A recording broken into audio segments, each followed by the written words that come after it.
Anda kembali bersama Rehana dan juga Nadila di Apa Kabar Indonesia Siang. Pemirsa, kami hadirkan kabar selanjutnya untuk Anda.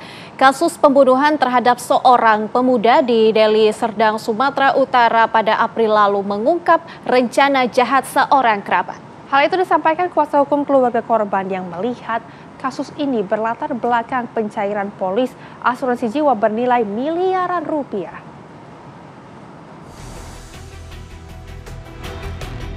Ripin, pemuda usia 23 tahun diduga tewas akibat permainan kotor pencairan polis asuransi jiwa atas dirinya. Namun pembunuhan Ripin yang semula disebut sebagai korban kecelakaan lalu lintas, ternyata hanyalah puncak gunung es yang tersingkap. Kuasa hukum keluarga korban mengungkap dugaan terhadap permainan kotor seorang kerabat berinisial JW tersebut ternyata dimulai dari kematian ayah Ripin, lalu disusul kematian kakak pertama Ripin. Dari pencairan polis asuransi jiwa atas ayah dan kakak Ripin, keluarga Ripin sebagai ahli waris ternyata tak menerima uang dari pencairan asuransi jiwa tersebut. Bulan 3 2021 meninggal, asuransi mengirim ke rekening ahli waris si Rudi itu 2 miliar.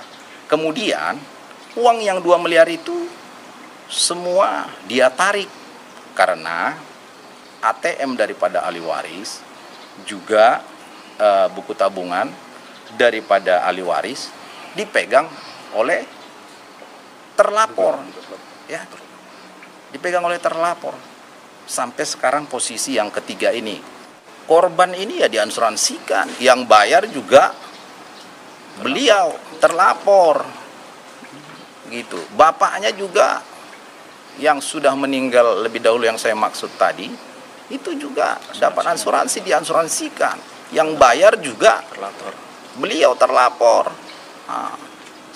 Anaknya juga, yang pertama, yang bernama si Joni, itu juga diasuransikan. Yang bayar terlapor juga.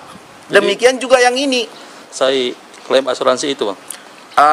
Kami dari pengacara tidak mau terlalu dini karena belum ditetapkan tersangka.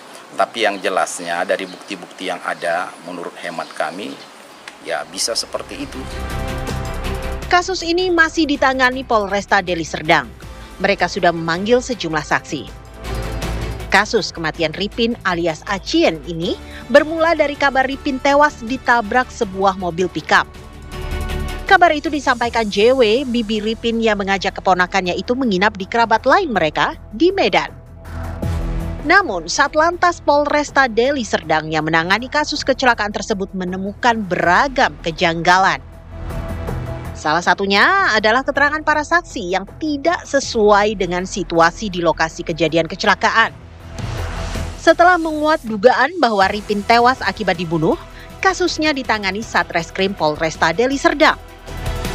Dugaan kematian Ripin akibat dibunuh tersebut adalah dari luka tusukan benda tajam di kepalanya. Dari Deli Serdang, Sumatera Utara, Ahmad Sukri, TV One mengabarkan.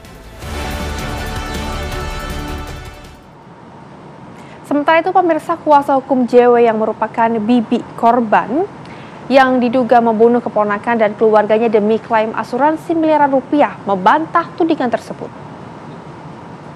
Kita kan beranggapan kan itu kan laka lantas, cuman kan pihak keluarga korban kan nganggap itu ada pembunuhan gitu. Jadi ya nggak masalah, kita dulu kan pasukan sudah sampai ke reskrim, ya biar aja polisi yang bekerja, kan penyidik kan cari barang bukti apa segala macam, kan biar aja mereka bekerja gitu. Jadi nggak usah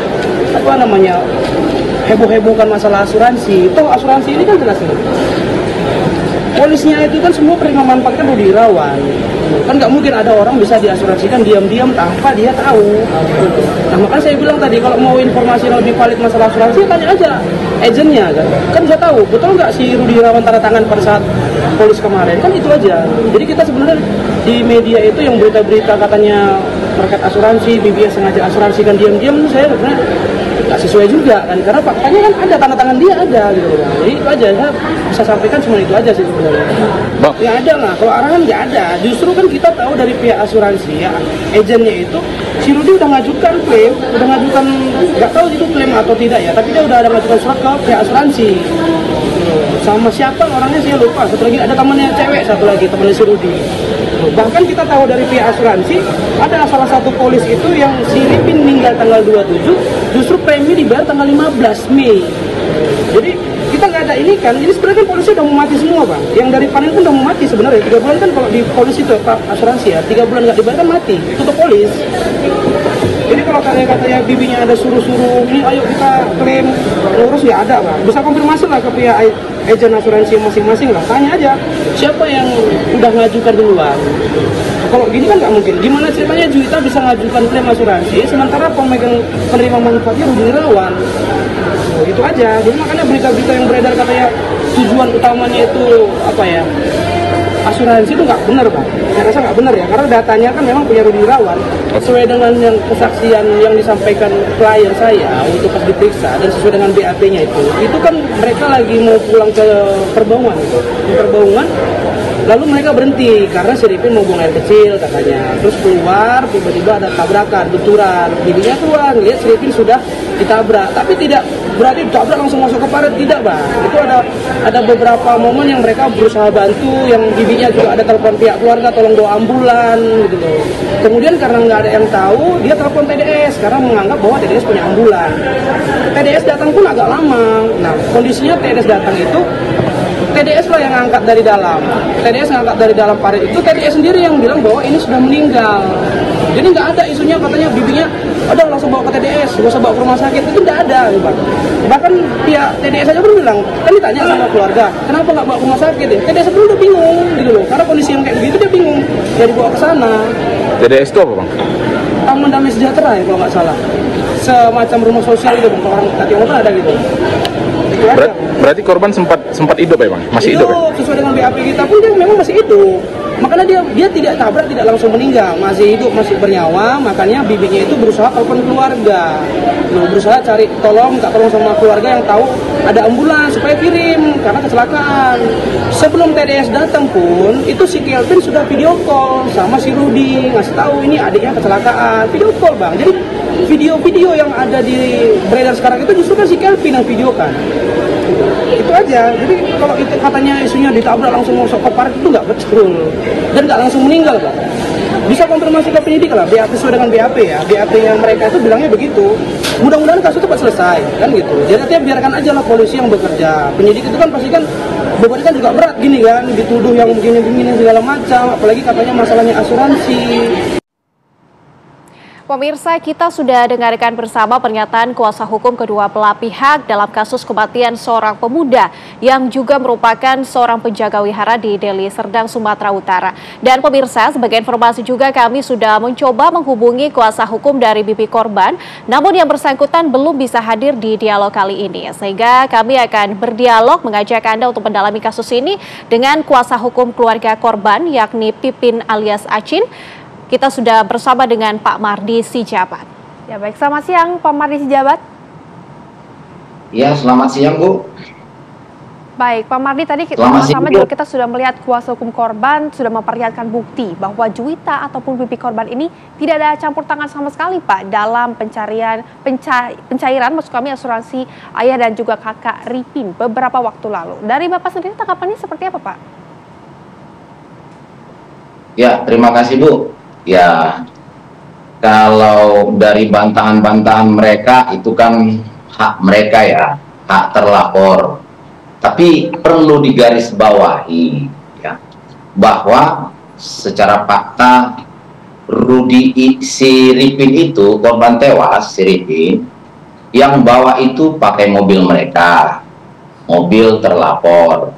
Kemudian tadi dijelaskan PH-nya bahwa lebih kurang 1 jam baru meninggal dunia. Seharusnya nggak perlu, logikanya ya, nggak harus perlu nunggu-nunggu ambulans. Karena rumah sakit dari tempat kejadian itu hanya lebih kurang mungkin sekitar 4 km. Seharusnya kalau masih hidup 1 jam katanya ini baru meninggal dunia. Ya seharusnya dibawa ke rumah sakit melalui mobil itu. Tidak harus nunggu-nunggu 1 jam. Ada apa? Itu satu. Ya, bicara tentang motif, saya kira itu kewenangan kepolisian nanti. Tetapi hal yang penting bahwa si Ripin itu meninggal ketika dibawa oleh terlapor. Kemudian, kalau bantahan-bantahan mereka itu tidak karena kecelakaan lalu lintas, kita kan sudah menerima SP2HP dari Satlantas. Satlantas kan sudah mengatakan bahwa dari hasil gelar perkara tersebut ditemukan kejanggalan penyelidikan unit Gakum Satlantas Polres Deli Serdang. Tidak ditemukan adanya dugaan tindak pidana laka lantas. Oleh sebab itu, maka perkara dugaan kecelakaan lalu lintas yang saudara laporkan dihentikan. Jadi tentang kecelakaan yang mengakibatkan menurut versi mereka meninggal dunia, korban tewas, itu sudah terbantahkan. Tinggal sekarang kita tinggal menunggu. Kita berharap pihak kepolisian Polresta Deli Serdang serius menanganinya, karena memang ini sudah hampir lebih 45 hari atau hampir mau 50 hari ya. Sampai saat ini belum ditetapkan tersangka. Ini kan menjadi suatu tanda tanya juga.